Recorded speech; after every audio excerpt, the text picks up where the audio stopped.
안녕하십니까. 오늘 말씀은 누가복음 20장 1절에서 47절 말씀을 읽겠습니다. 요절은 38절. 하나님은 죽은 자의 하나님이 아니요 살아있는 자의 하나님이시라. 하나님에게는 모든 사람이 살았느니라 하시니. 누가복음 20장은 성전에서 종교 지도자들과의 논쟁으로 예수님의 권세에 관한 것, 또 가이사에게 세금 바치는 논쟁, 부활 논쟁, 다윗의 아들에 관한 논쟁, 서기관들을 책망하는 말씀을 읽겠습니다. 1. 하루는 예수께서 성전에서 백성을 가르치시며 복음을 전하실 때 대제사장들과 서기관들이 장로들과 함께 가까이 와서 예수님은 예루살렘 입성하신 후 성전에서 약 5일간 체포되기 전까지 날마다 말씀을 가르치셨습니다.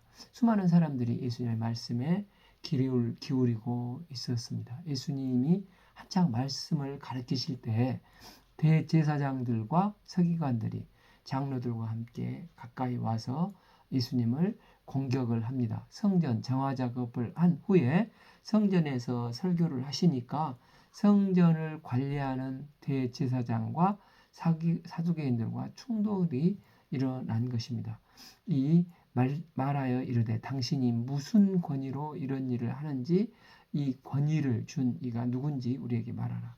지금 너 어느 랍비의 허락을 받고 우리 앞마당에 와서 설교를 하느냐, 라이센스는 가지고 있느냐, 이렇게 따지고 묻고 있는 것입니다. 종교 지도자들은 겉으로는 하나님의 일을 위해 뛴다고 하지만 실제로는 자기의 밥그릇 챙기는 싸움을 하고 있는 것입니다. 이처럼 하나님의 이름을 들먹이면서 실제로는 자신의 이익을 추구하게 될 때, 이렇게 될 때 이제 신앙이 변질되는 것입니다. 예수님께서는 이런 질문에 대답할 거리도 안 되지만 그들의 속성을 드러내기 위해서 질문을 질문으로 받아주십니다. 3. 대답하여 이르시되 나도 한 말을 너희에게 물으리니 내게 말하라. 4. 요한의 세례가 하늘로부터냐 사람으로부터냐 하시는 것입니다. 예수님이 왜 세례 요한을 말합니까? 지금 요한은 헤롯의 불의를 말하다가 목이 잘려 순교를 당했습니다. 세례 요한은 회개하라, 하나님 나라가 가까이 왔다는 증거를 하였고 회개하러 나온 많은 사람들에게 요단강에서 세례식을 베풀어 주지 않았습니까? 그런데 이들이 제대로 대답을 해서 하늘로부터 왔다 하면은 근데 왜 너희들은 이 세례 요한의 증거한 말씀을 안 믿느냐 하면 그들은 할 말이 없는 것입니다. 그들이 서로 의논하여 이르되 만일 하늘로부터라 하면 어찌하여 그를 믿지 아니하였느냐 할 것이요 반대로 만일 사람으로부터라 하면 백성이 요한을 선지자로 인정하니 그들이 나를 다 우리를 돌로 칠 것이라 하고, 이 세례 요한의 죽음으로 백성들은 목자를 잃은 양처럼 상처받고 흩어져 있기 때문에 그 세례 요한은 그 당시 백성들에게 굉장히 중요한 예언자였습니다. 그런데 사람으로부터 왔다 하면 백성들에게 강력한 반발을 살 것입니다. 그렇기 때문에 이렇게도 저렇게도 문제가 되니까 뭐라고 말합니까? 7. 대답하여 어디로부터인지 알지 못하노라 하니. 그러니까 예수님께서도 씩 웃으면서 8. 예수께서 이르시되 나도 무슨 권위로 이런 일을 하는지 너희에게 이르지 아니하리라 하시니라. 종교 지도자들은 입으로는 맨날 하나님의 영광을 위해서 하면서 떠들었던 사람들이 자기들의 이익이 걸린 문제에는 이렇게 입 다물고 비겁한 침묵을 하고 있는 것입니다. 9. 그가 또 이 비유로 백성에게 말씀하시기 시작하시니라. 한 사람이 포도원을 만들어 농부에게 세로 주고 타국에 가서 오래 있다가 두 번째 악한 농부들 비유가 나오는데 당시 그 갈릴리 지역에는 외국인 지주들이 소작을 주어서 포도원 수확하는 수확을 하고 일부는 지주에게 상납하고 나머지는 소작인들이 차지하는 이런 그 풍경이 아주 흔했다고 합니다. 그래서 이 비유에서 포도원 주인은 새로운 포도원을 개척해서 이것을 소작인에게 맡기고 오랫동안 외국에 가 있었습니다.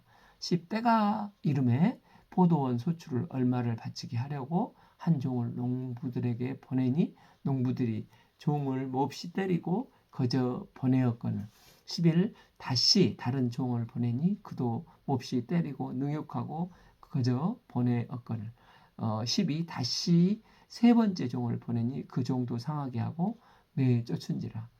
이쯤 되면 주인이 이제 힘이 있기 때문에 해고를 시켜버리든지 아니면 군대를 보내서 쓸어버리든지 특단의 조치를 취할 것 같습니다. 그런데 주인은 한 번 더 참고 이제는 마지막으로 내 아들을 보내면 이 아들은 공경을 하겠지 하고 이제 아들을 보냅니다. 13 포도원 주인이 이르되 어찌할까 내 사랑하는 아들을 보내리니 그들이 혹 그는 존대하리라 하였더니 그런데 농부들은 그를 어떻게 했습니까? 농촌 사회에서는 경자 유전이라는 게 있습니다. 그래서 토지 소유주가 없으면 현재 농사를 짓는 사람이 그 소유주가 됩니다. 그러니까 소작농들이 주인의 아들이 오니까 말을 듣기는커녕 오히려 잘됐다. 저놈만 죽여버리면 이 농사 짓고 있는 이 땅이 다 우리께 된다 하고 그 아들마저 죽여버렸다는 것입니다. 14 농부들이 그를 보고 서로 운운하여 이르되 이는 상속자니 죽이고 그 유산을 우리 것으로 만들자 하고 참으로 이 악한 자들이 아닙니까? 뿐만 아니라 15절 A 포도원 밖에 내쫓아 죽였느니라. 여기서 포도원 밖은 이방 로마 제국에 붙여서 독생자 예수님을 돌려 쳐 죽인 게 아니라 그 이방인의 그 십자가 이 사형제도의 십자가에 죽인 것을 상징합니다. 그러면서 예수님께서 그들에게 물었습니다. 15비 그런즉 포도원 주인이 이 사람들을 어떻게 하겠느냐? 가만두겠느냐? 이런 어리석은 자들을 주인이 16 와서 그 농부를 진멸하고 그 포도원을 다른 사람들에게 주리라 하시니 사람들이 듣고 이르되 그렇게 되지 말지어다 하거늘. 여기서 주인은 인내와 자비가 풍성한 하나님이시고 포도원은 이스라엘 공동체, 종들은 하나님의 말씀을 끊임없이 대언해 주었던 선지자들, 아들은 독생자 예수님을 가리킵니다. 이 포도원을 가꾸는 농부들은 이스라엘을 지키고 돌보아야 하는 영적 지도자들인 대제사장이나 바리새인 사두개인들이었습니다. 결국 주인은 이 농부들을 다 진멸하고 포도원을 빼앗아 다른 사람에게 주었다는 것입니다. 이들이 이렇게 한 이유가 무엇이겠습니까? 내 것이라고 생각했기 때문에 그렇습니다. 문제는 악한 농부가 우리일 수도 있다는 것입니다. 제가 한번 읽었었던 그 16장의 불의한 청지기처럼 우리에게 주어진 것을 빨리빨리 나누고 베풀고 탕감해 주는 게 지혜롭다고 하지 않았습니까? 그런데 악한 종들은 이게 다 내 것이라고 생각을 하는 것입니다. 그래서 소작료도 안 내려고 종들을 때리고 이제 마침내 아들은 죽여 밖에 버리는 것입니다. 그렇다고 자기 것이 되는 것입니까? 결국 이들을 진멸시켜 버리십니다. 왜 이런 일이 벌어졌습니까?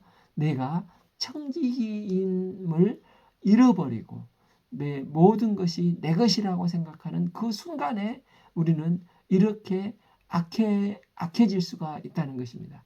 악해지면 하나님은 좋은 분이시고 인격적이신 분이신데 이 하나님을 적으로 여기고 나의 모든 것을 빼앗는 분으로 여기게 된다는 것입니다. 우리가 청지기 자세로 늘 베푸신 은혜에 감사하며 맡겨주신 것을 잘 경작하여 때가 되면 주인께 돌려드리는 선한 청지기에 복된 삶을 살 수 있기를 기도합니다.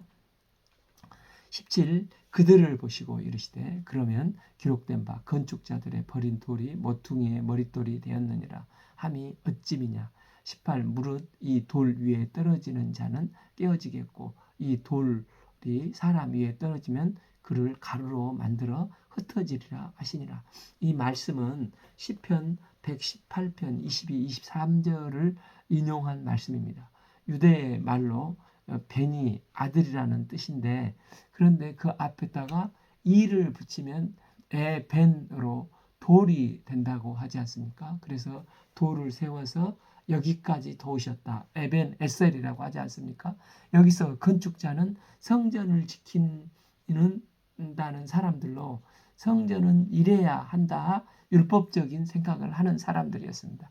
이 농부들이 잔인하게 종들을 두들겨 패고 심지어 그 주인의 아들을 잡아 죽이고 포도원 밖에다 버리기까지 한 잔인하고 악독한 자들이었습니다.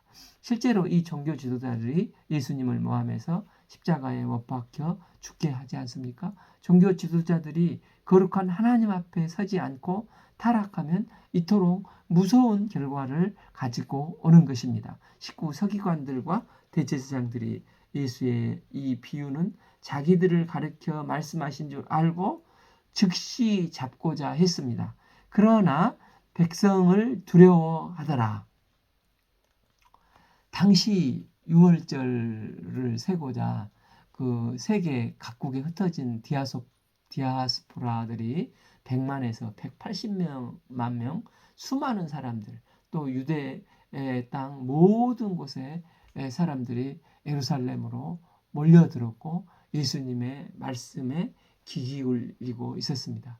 특히 죽어 냄새나는 나사로를 나흘 만에 살리신 이 메시아의 이적을 행하신 사건으로 지금 이스라엘을 회복할 메시아로 지금 예루살렘은 기대가 충만했고 이번 6월절에 최고의 핫한 분은 예수님이셨습니다. 요한복음 11장 49절 그중 한 사람이 그의 대제사장 가야바가 그들에게 말하되 너희가 아무것도 알지 못하는도다. 50. 한 사람이 백성을 위하여 죽어서 온 민족이 망하지 않게 되는 것이 너희에게 유익한 줄 생각하지 아니하는도다 했으니, 그러니까 종교 지도자들은 미리 예수님을 잡아 죽이고 내관의 심지를 뽑아버리고자 결의를 했습니다. 그런데 본문을 보면 예수님의 인기가 너무 많아서 못 죽입니다. 19b 즉시 잡고자 하되 백성을 두려워하더라. 그래서 거사 계획을 6월절이 지난 다음에 백성들이 흩어진 다음에 예수님을 잡고자 계획을 미룹니다. 그러나 계획과 달리 6월절 전에 가룟 유다가 은 30세겔에 예수님을 판 것을 기점으로 6월절 전에 예수님은 겟세마네 동산에서 기도하신 후에 잡히게 되어 십자가에서 돌아가셨습니다. 가룟 유다는 하나님의 말씀을 이루려 하는 게 아니라 하나님께서 주신 자유의지로 자기 욕심과 나쁜 의도를 이루려고 하다 사탄의 노예가 되어버려 그 예수님을 파는 행동을 했는데, 그 의도가 결국에는 커다란 하나님의 예정하심을 이루는 일에 하나의 나쁜 도구로 사용되고 있는 것입니다. 20. 그들이 엿보다가 예수를 총독의 다스림과 권세 아래 넘기려 하여 정탐들을 보내어 그들로 스스로 의인인 채 하며 예수의 말을 책잡게 하니, 그러니까 예수님을 종교 지도자들이 잡다가는 백성들이 폭동을 일으키고 지도자들을 죽이려고 할 테니까 백성들이 꼼짝 못하게 두려워할 사람에게 뒤집어 씌워서 남의 칼을 빌려서 죽이고자 하는 그 손자병법의 36개 중에 제3개인 그 중국어로 째다오 샤른 그 차도 살인이란 말이 있지 않습니까? 그래서 내 칼에 피를 안 묻히고 빌라도의 칼을 이용해서 죽이고자 공작을 하는 함정을 팝니다. 그래서 이 공작조가 다시 투입이 되어서 예수님께 묻습니다. 20일 그들이 물어 이르되 선생님이요 우리가 아노니 당신은 바로 말씀하시고 가르치시며 사람을 외모로 취하지 아니하시고 오직 진리로 하나님의 도를 가르치시니이다. 말을 잘하지 않습니까? 그러면서 그들은 이게 이제 함정 미끼로 사용을 하는 것입니다. 22. 우리가 가이사에게 세일을 바치는 것이 옳으니까 옳지 않으니까 하니. 예수님께서 만일 가이사에게 무슨 돈을 바쳐 하나님께 바쳐야지 이 열심당처럼 말씀을 하시면 당장 로마군에 잡혀갑니다. 나중에 예수님이 처형당하실 때도 빌라도에게 넘기는 그들의 제목이 무엇이었습니까? 누가복음 23장 2절 고발하여 이르되 우리가 이 사람을 보매 우리 백성을 미혹하고 둘째 가이사에게 세금 바치는 것을 금지하며 셋째 자칭 왕 그리스도라 하더이다. 그러니까 첫째 자칭 왕 유대인, 둘째 세금 바치지 말라, 세 번째는 유대인을 미혹 선동했다 하면서 제국의 법인 국가보안법을 어겼다 하고 정치범으로 로마에 넘기지 않습니까? 그런데 반대로 그들의 관계를 알고 그것을 피하려고 세금을 내라 예수님께서 말씀하시면 누가 시험을 들겠습니까? 이 반로마 정서를 가지고 있는 유대인들, 특히 열심당원들에게 배척을 받을 것입니다. 또한 이 바리새인들은 이중 플레이를 하고 있었습니다. 신앙적으로 로마와 연대를 맺어서 우리 회당 체계와 여호와 하나님을 섬기는 것만 인정해 준다면 정치적으로 로마가 통치를 해도 묵인하겠고 또 묵인하겠소 하면서 정교 분리 원칙을 취하고 있습니다. 그들이 독재를 하든 식민지 수탈을 하든 강제징용을 하든 아무 상관이 없다는 입장을 바리새인들이 취하고 있었습니다. 그렇지만 속으로는 유대 정통을 따르고 있고 민족적인 정서가 있기 때문에 황제에게 세금 바치는 것을 싫어했습니다. 그래서 만약 관계에 안 걸리려고 이제 예수님께서 바치라 이렇게 하면 당장 그들은 그러면 그렇지 예수 당신도 똑같은 속물이야. 지 살려고 황제에게 세금 바치라 하고 당신이 무슨 고결한 선지자요 메시아야 너나 잘하세요 하면서 비판을 받게 되는 진퇴양난의 딜레마에 빠져 있는 상황인 것입니다. 이런 상황에서 예수께서 그 관계를 아시고 이르되 예수님께서 어떤 신적인 통찰력으로 그 마음을 꿰뚫어 보신 것입니다. 24a 데나리온 하나를 내게 보이라. 이게 예수님의 묘한 지혜이십니다. 주변 백성들이 볼 때 지금 질문한 사람은 굉장히 겸손한 사람 같고 또 평소에 가이사에게 바치는 게 옳으냐 하나님께 바치는 게 옳으냐 이런 그 신앙적인 양심을 가지고 갈등하는 진지한 신앙인이라고 착각을 하고 있었습니다. 그런데 예수님은 그의 바지 안에 데나리온이 있는 것을 보신 것입니다. 한 데나리온은 이 반세겔 성전세를 낼 수 있는 비용으로 하루 품삯이 10만 원 정도인데 여기에 그 로마 황제의 신상이 새겨져 있었습니다. 그러니까 황제가 신이라고 여기는 사람들이 만든 동전이 이 데나리온인 것입니다. 이 동전을 거룩한 성전에서 가지고 다닌다는 것은 우상 숭배로 여겨지기 때문에 절대 있을 수 없는 일이었습니다. 24a 데나리온 하나를 내게 보이라 하니 이 사람이 그런데 엉겹골에 무의식적으로 예수님의 영적 권세에 놀라서 그것을 꺼냅니다. 그래서 주변 사람들이 저 사람 가짜구나 이렇게 알게 됐고 상황은 더욱더 긴장된 상황으로 전개가 되고 있습니다. 그래서 예수님께서 24b 누구의 형상과 글이 있느냐? 대답하되 가이사의 것이니이다. 25 이르되 그런즉 가이사의 것은 가이사에게 하나님의 것은 하나님께 바치라 하시니 여기서 가이사의 것과 하나님의 것은 이 통치 개념입니다. 가이사의 통치권을 인정하는 것은 가이사에게 세금을 바치고 하나님의 통치권을 인정하는 자는 하나님께 성전세를 바치라는 것입니다. 그래서 헌금의 본질은 나는 당신의 백성이고 당신은 나의 왕으로 나는 당신의 말씀에 따라 살겠습니다 하는 하나님 통치권에 대한 신앙 고백인 것입니다. 여기서 중요한 점은 가이사에게와 하나님의 것은 하나님에게 이 가이사에게와 하나님의 것은 하나님에게라는 사이에 헬라어 카이라는 이 전치사가 붙어 있는데 이게 엔드로 해석하기도 하고 벗으로 해석해도 되는데 엔드로 해석을 하게 되면 가이사의 통치와 하나님의 통치는 동등한 해석이 됩니다. 그런데 벗으로 해석이 되면은 부정하는 것은 아닌데 앞에 것보다 뒤의 것이 더 강조되어서 뒤에 게 더 우선순위가 되는 것입니다. 벗으로 그래서 해석을 하면 하나님의 통치가 절대적이고 인간 제국의 통치는 상대적인 것이 되는 것입니다. 이것은 로마 제국에게는 위협이 되는 말씀입니다.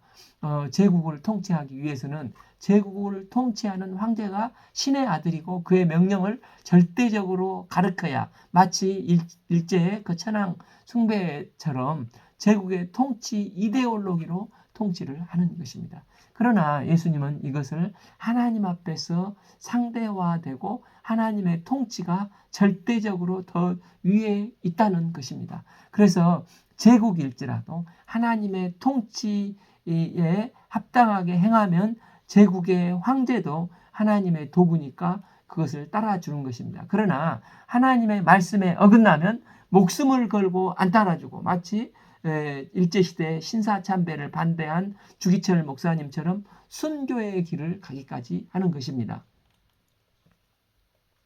그래서 예수님의 지혜로운 대답은 가이사 통치 반대하는 것에 관계에 안 걸리면서도 그러나 가이사 통치를 절대화시키지 않고 통치 이데올로기를 상대화시킨 것입니다. 이 이데올로기의 절대화는 사상의 우상숭배이지 않습니까? 때문에 성도의 절대적인 가치는 오직 하나님께만 있어야 하고 하나님 앞에 모든 것은 다 낮춰져야 합니다. 그래서 하나님의 통치에 맞춰서 즉 말씀과 성령의 조명하심으로 그것을 지지해주고 제국이 그것에 하나님의 통치에 맞으면 지지를 하지만 틀리는 것은 순교를 당할지라도 노라고 필터링해서 판단해야 한다는 것입니다. 이게 크리스찬의 아이덴티티가 되어야 하는 것입니다. 그래서 그리스도인은 민족을 사랑하지만 민족주의자가 되어서는 안 됩니다. 그런데 그 사회 속에 있으면서 자기도 모르게 어느덧 이 이데올로기에 빠져들기 쉽습니다. 실제 독일 그 나치즘이 아리안족이 최고라고 주장할 때 독일 기독교가 거기에 빠져서 유대인들을 죽이는데 동조하고 선한 능력으로 디트리히 본헤퍼가 여기에 목숨을 걸고 노하다가 순교를 당하면서 독일 기독교는 크나큰 오점을 남겼지 않습니까? 때문에 우리가 민족을 사랑해야 하지만 민족의 이데올로기나 가족을 사랑해야 하지만 가족의 이데올로기에 빠지게 되면 상대적인 가치가 절대적인 가치로 변질되게 되어버리는 것입니다. 예수님은 성육신하셔서 세상 이데올로기 속에 결코 민족주의나 제국주의 관점이 아니라 하나님 나라 관점에서 구속 역사를 일관되게 섬기셨습니다. 예수님은 합당하면 지지해주지만 늘 선지자적인 거리를 두셨습니다. 때문에 오늘날 우리도 무조건 우파다, 무조건 좌파다 하는 종파주의에 빠져드는 것은 굉장한 위험한 모습입니다. 우리 성도들이 말씀과 성령의 조명하심을 잘 받아서 먼저 그의 나라와 그의 의를 구하는 그리스도인의 정체성을 가지고 이 세대를 바라볼 수 있는 안목을 기를 수 있기를 기도합니다. 하나님은 세상을 직접 다스리기도 하시지만 이방 나라에 권세를 주셔서 그들의 권세를 이용하셔서 하나님의 세상을 통치하시기도 하십니다. 따라서 하나님의 백성은 하나님의 구속의 경륜을 이해하고 세속 권세에 대한 의무를 충실히 해야 한다는 원칙을 언급하고 계시는 것입니다. 26. 그들이 이 백성 앞에서 그의 말을 능히 책잡지 못하고 그의 대답을 놀랍게 여겨 침묵하니라. 함정에 빠뜨리고자 질문했던 그들은 예수님의 지혜로운 대답에 놀라 아무 말도 할 수가 없었고 침묵할 수밖에 없었습니다. 27.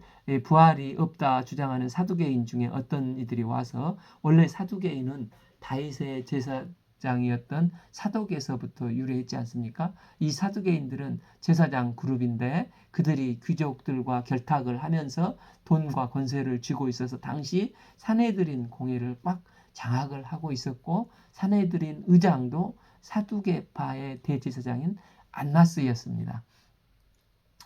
28.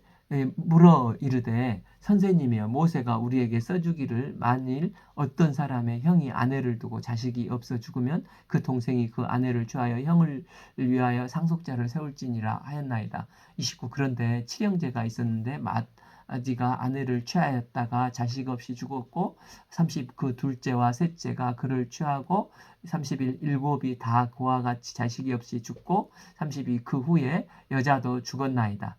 33. 일곱이 다 그를 아내로 취하였으니 부활 때 그 중에 누구의 아내가 되리까 하면서 이상야릇한 종교적인 질문을 던지게 됩니다. 그들은 부활을 안 믿는데 부활을 전제로 이 까다로운 문제를 만들어서 예수님께 도전을 해서 도전을 하는 것입니다.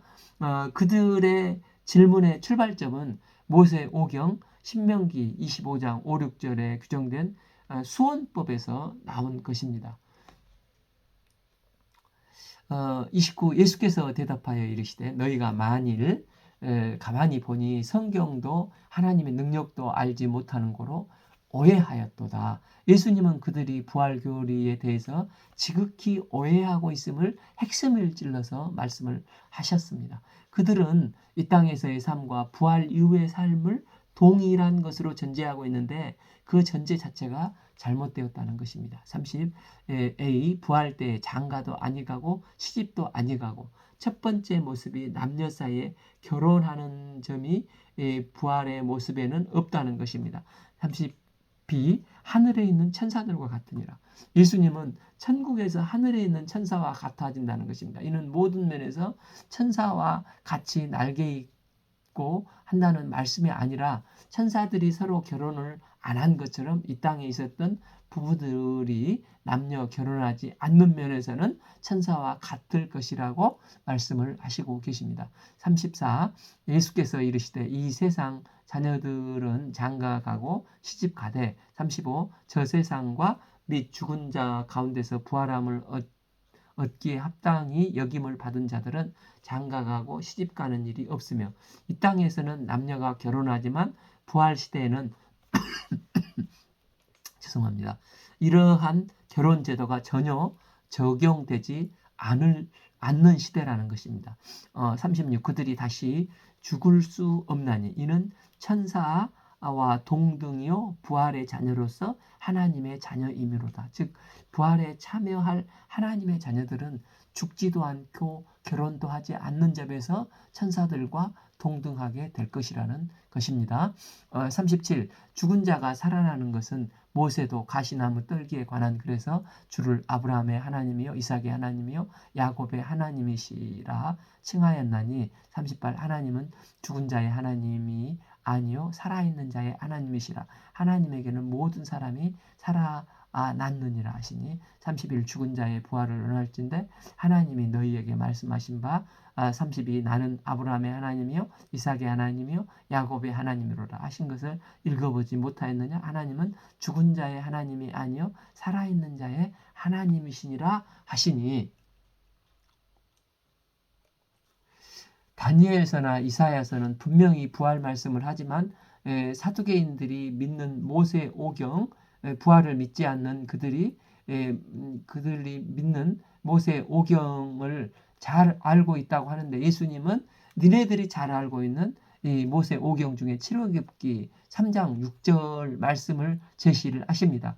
모세가 광야에서 양을 치다가 호렙산에서 나무 가지가 불타는 것을 보며 이상해서 그곳에 가서 하나님을 만나게 되고 하나님이 누구신지를 물을 때 I am who I am, 나는 뭐뭐이다, 나는 현재형으로 나는 스스로 있는 자니라 말씀을 하시면서 아브라함의 하나님, 이삭의 하나님, 야곱의 하나님이시다 말씀을 하십니다. 여기서 주목할 점은 시제가 다 현재 I am 이라는 것입니다. 지금 하나님은 모세와 대화를 나누고 계실 때 이미 아브라함, 이삭, 야곱은 수백 년 전에 죽었지 않습니까? 그러면 나는 아브라함의 하나님이었다, 이삭의 하나님이었다, 야곱의 하나님이었다 해야 하는데 하나님은 나는 I am 현재 아브라함의 하나님이고 현재 이삭의 하나님이고 지금 현재 모세 너의 하나님이라고 말씀을 하고 있는 것입니다. 그러면서 사두개인들에게 니네들이 시인하든 부인하든 부활은 있고 우리가 이 땅에서 살다가 천국 가는 것은 이런 연속성이 있다는 것입니다. 그래서 병원에서 병들다가 다시 눈을 떠보니까 이 세상이면 벌떡 일어나 성경 통독하고 새벽 기도하면 되는 것이고 눈을 떠보니까 예수님께서 해처럼 밝게 웃고 계시면은 마침내 거룩하신 하나님이 계신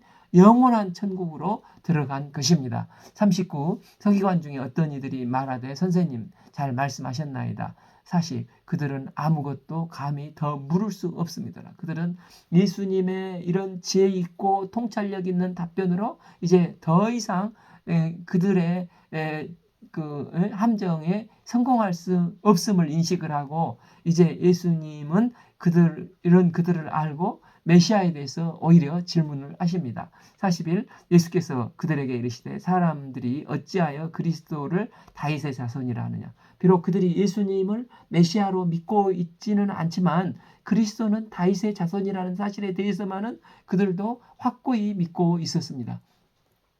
그래서 42 시편에 다윗이 친히 말하였으되 주께서 내 주께 이르되 43 내가 원수를 내 발등상으로 삼을 때까지 내 우편에 앉았으리라 하셨도다 하였느니라. 44 그런즉 다윗이 그리스도를 주라 칭하였으니 어찌 그의 자손이 되겠느냐 하시니라. 이 시편이 110편 1편 말씀으로 그들이 모르고 있는 사실을 상기시켜 주시고자 하십니다. 그리스도는 다윗의 자손일 뿐만 아니라 다윗의 주님이 되시는 분이기 때문에 다윗보다도 더 큰 자로 예수님은 자신이 다윗의 자손일 뿐만 아니라 다윗보다도 더 큰 자라고 자신의 정체성, 메시아이신 것을 말씀을 하십니다. 45 모든 백성이 들을 때 예수께서 그 제자들에게 이르시되 장차 영적 지도자가 될 제자들에게 4가지 행동을 경계할 것을 예수님께서 제자들에게 말씀을 하십니다. 첫째 46a 긴 옷을 입고 다니는 것을 원하며 서기관들은 광내기를 좋아하는데 이것을 경계하라는 것입니다. 둘째 46b 시장에서 문안받는 것과 해당의 높은 자리와 잔치 윗자리를 좋아하는 서기관들을 삼가라. 그들도 바리새인들과 같이 인사받고 존귀한 자리에 앉기를 좋아하는데 이것을 경계하라는 것입니다. 셋째 47a 그들은 과부의 가산을 삼키며 서기관들은 과부의 재산을 처리할 때 돈 많이 주는 쪽으로 유리하게 율법을 유권 해석을 하면서 탐욕을 채워갔습니다. 이것을 조심하라는 것입니다. 47b 외식으로 길게 기도하니 그들이 더 엄중한 심판을 받으리라 하시니라. 그들은 경건하다는 칭찬을 받으려고 기도를 길게 한다는 것입니다. 예수님은 이제 3, 4일 있으면 십자가에 못 박혀 죽으시고 부활 승천하셔야 됩니다. 그렇게 되면 여기에 남아있는 제자들이 성령 받고 땅끝까지 가서 주님께서 말씀하신 제자들을 세우고 스승의 역할을 감당해야 될 때가 오게 됩니다. 그런데 스승의 역할을 감당해야 될 때 자칫 범하기 쉬운 잘못이 이런 외식에 있다는 것입니다. 예수님은 지금 제자들이 나중에 선생이요 스승이 될 터인데 너희들도 자칫 잘못하면 외식하는 경향으로 흐를 수가 있는데 이것을 경계하고 계시는 것입니다. 우리도 예수님을 본받아 시종일관 겸손히 낮아져서 섬기신 예수님을 따라서 성숙한 제자의 길로 나아갈 수 있기를 기도합니다. 오늘 말씀은 누가복음 20장 1절에서 47절 말씀을 읽었습니다. 감사합니다.